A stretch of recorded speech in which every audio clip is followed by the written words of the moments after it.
Assalamualaikum warahmatullahi wabarakatuh. Alhamdulillah kita bertemu kembali di kajian kitab Mabadi Awwaliyah karya Syekh Abdul Hamid Hakim. Anak-anakku yang berbahagia, ayyuhal mustami'un wa ayyuhal musyahidun al-kiram, kita akan membahas yang bagian pertama, hal-hal yang terkait dengan pembahasan usul fikih. Akan tetapi, marilah kita awali dengan menghadiahkan surah Al-Fatihah kepada muallif hadal kitab, wa ila mudarrisina wa muallimina wa masyayikhina, nafa'anallahu bi'ulumihim fi dinina wa dunyana wa ukhrana. Al-Fatihah. A'udzubillahi minasyaitonir rajim. Bismillahirrahmanirrahim. Alhamdulillahirabbil alamin. Ar-Rahmanir Rahim. Maliki yaumiddin. Iyyaka na'budu wa iyyaka nasta'in. Ihdinas siratal mustaqim, siratal ladzina an'amta 'alaihim ghairil maghdubi 'alaihim waladdallin. Amin ya rabbal alamin. Baik. Bismillahirrahmanirrahim. Qala al-muallif wa yata'allaku, dan berhubungan bi usulil fikhi, dengan usul fikih itu mabahisu. Apa mabahisu? Beberapa mabhas. Mabahis itu dalam bentuk katanya dia adalah termasuk sigat muntahal jumu, seperti mafail, mafail, mafailu, mabahis. Dan ini termasuk kata atau isim yang tidak menerima tanwin. Jadi selama dia tidak menerima tanwin dan tidak diharokati kasrah, selama tidak mudhaf, tidak diidhofahkan dengan kata yang lain, atau tidak dengan didahului al. Mabahithu, tidak boleh mabahithun. Yang pertama, al-mabhasul awwalu, pembahasan yang pertama, fil amri, menerangkan tentang amr, perintah. Amr itu apa?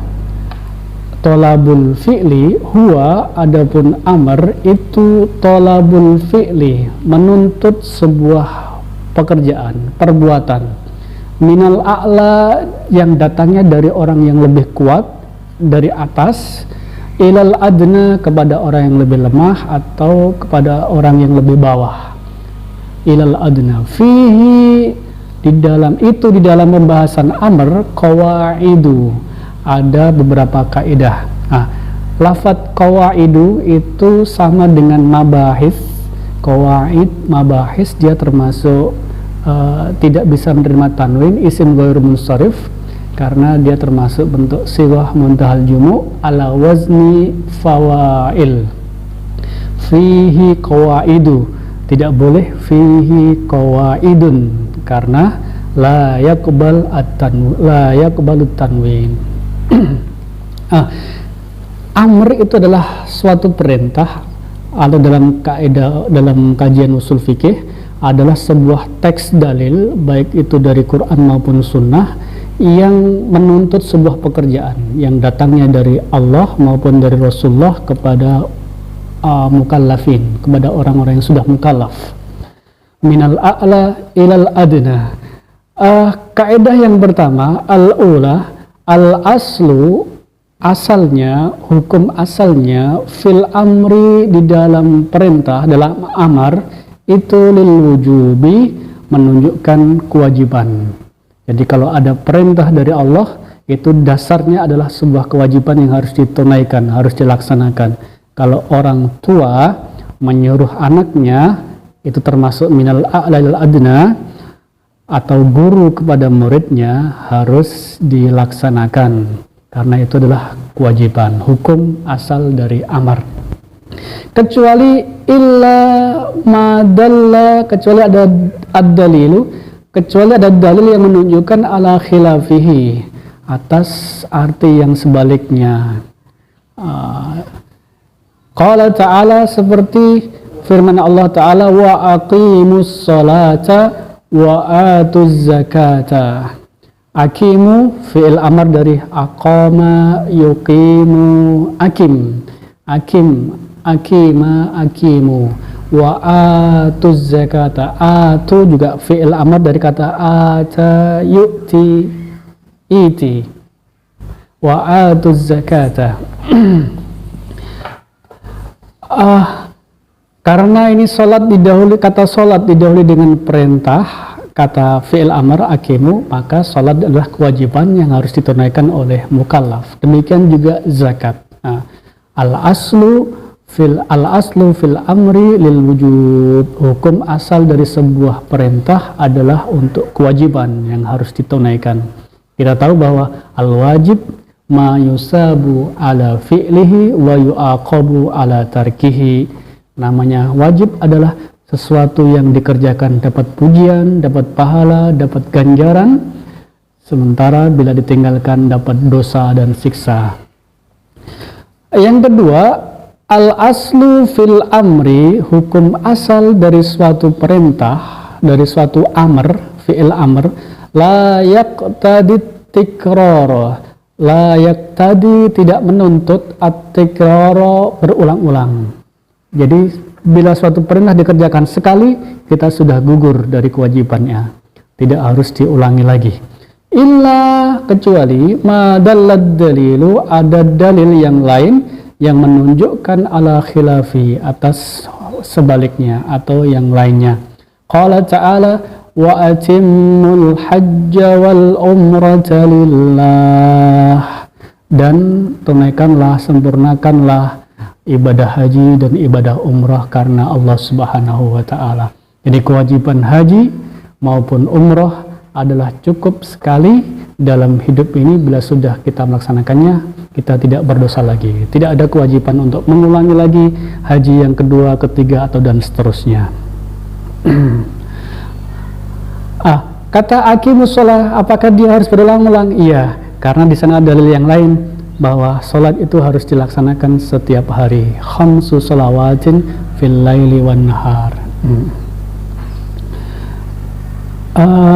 Yang ketiga, al-aslu fil amri, hukum asal dari sebuah amr atau perintah itu la yaqtadil fawra, tidak menuntut untuk dilaksanakan secara spontan, secara langsung. Karena apa? Li'annal gharda, karena sesungguhnya tujuan daripada perintah, minhu dari perintah itu ijadul fi'li, mewujudkan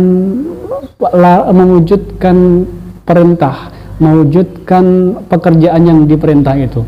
Min ghairi ikhtisasin, tanpa ada pengkhususan, bizamanil awal, dengan waktu yang pertama, duna zamanis tsani, selain zaman yang kedua. Dalam hal ini wajib itu ada namanya wajib muwassa, ada wajib mudayyak. Artinya muwassa itu ada khiyar, ada takhir al-waqt, takhir waktul ada, pilihan untuk mengerjakan waktunya di masa awal, tengah, atau akhir. Seperti salat duhur. Salat duhur itu dimulai dari min zawalis syamsi, dari tergelincirnya matahari sampai pada dhillu kulli syai'in misluhu, bayangan sesuatu itu sama panjangnya dengan barang tersebut. Dikerjakannya itu di awal, di tengah, atau di akhir itu pilihan. Namanya muwassa, ada pilihan waktu. Demikian juga waktu sholat isya, antara misalnya jam 8 malam, jam 9, jam 10 ada pilihan, sampai pada waktu yang terakhir. Ada namanya wajib mudayyak, waktu mengerjakannya hanya satu, nggak ada pilihan. Seperti ibadah puasa Ramadan, waktunya hanya di bulan Ramadan. Atau ibadah haji, waktunya hanya di bulan Ashurul Hajj. Tidak ada pilihan yang lain. Artinya al-aslu fil amri la yaqtadil fawr, hukum asal dari suatu perintah itu tidak menuntut harus segera dilaksanakan. Yang keempat, Al-amru bisyai'i amrun biwasailihi. Perintah terhadap sesuatu itu menunjukkan amrun biwasailihi, perintah terhadap sarana-sarananya, wasailnya. Contohnya al-amru bis salati, perintah untuk salat, itu juga menjadi amrun bit taharati, perintah untuk bersuci. Karena toharoh, karena bersuci itu adalah salah satu syarat daripada sahnya salat, menjadi wasilah sahnya salat, maka wasilah suatu kewajiban hukumnya wajib, wasilah sebuah suatu kesunahan, suatu yang mandub, hukumnya mandub. Seperti kita disuruh untuk menutup aurat, satrul aurah. Laki-laki dari satrul pusar sampai pada kaki, sampai pada lutut, itu kita diwajibkan menutup. Oleh karena itu kita membeli bahan baju dan celana itu hukumnya wajib. Demikian juga ketika perempuan itu diwajibkan menutup kepalanya, menutup rambutnya, maka membeli kerudung, memberi hijab itu hukumnya wajib.